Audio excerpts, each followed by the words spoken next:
1945లో American navy air craft రోజు practice చేసే routine training కోసమని సముద్రం వైపుగా ఎగిరారు. కొంత దూరం వెళ్ళాక వాళ్ళ రేడియో నుంచి ఈ మాటలు వినిపించాయి. అంతా వింతగా ఉంది. సముద్రం తలకిందులైంది. ఆ మాటల తర్వాత రేడియో సిగ్నల్స్ కట్ అయ్యాయి. రాడార్ నుంచి ఆ ఫ్లైట్ పూర్తిగా మాయమైంది. ఆ ఫ్లైట్ మాయమైన ఎగ్జాక్ట్ లొకేషన్ ని బెర్ముడా ట్రయాంగిల్ అంటారు. కొందరు దీన్ని డెవిల్స్ ట్రయాంగిల్ అని పిలుస్తారు. ఎందుకంటే బెర్ముడా, ఫ్లోరిడా, ప్యూర్టో రికో మధ్య ఈ ట్రయాంగిల్ షేప్ ప్రాంతంలో భయంకరమైన సంఘటనలు జరుగుతున్నాయి. 1918లో 300 మంది సైనికులు యుఎస్ఎస్ సైక్లోషిప్ లో ప్రయాణిస్తున్నారు.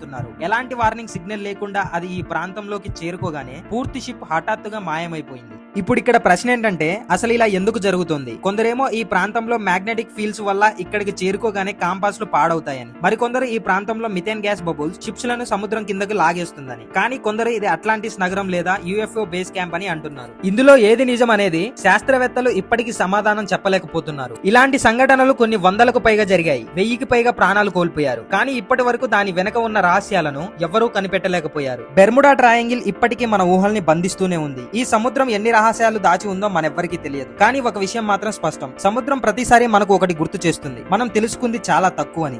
ఇంకా చాలా భయంకరమైన సంఘటనలు ఉన్నాయి. అవి విన్నారంటే మీకు నిద్ర కూడా పట్టదు. అవేంటో తెలుసుకోవాలంటే కామెంట్ చేయండి. ఇలాంటి రియల్ మిస్టరీ స్టోరీస్ కోసం మన ఛానల్ ని ఇప్పుడే సబ్స్క్రైబ్ చేసుకొని నేను పెట్టిన ప్రతి వీడియో మీ వరకు రావాలంటే బెల్ ఐకాన్ నొక్కి పెట్టుకోండి. ఈ ఇన్ఫర్మేషన్ మీకు యూస్ఫుల్ అనిపిస్తే మీ ఫ్రెండ్స్ అండ్ ఫ్యామిలీ మెంబర్స్ కు షేర్ చేయండి.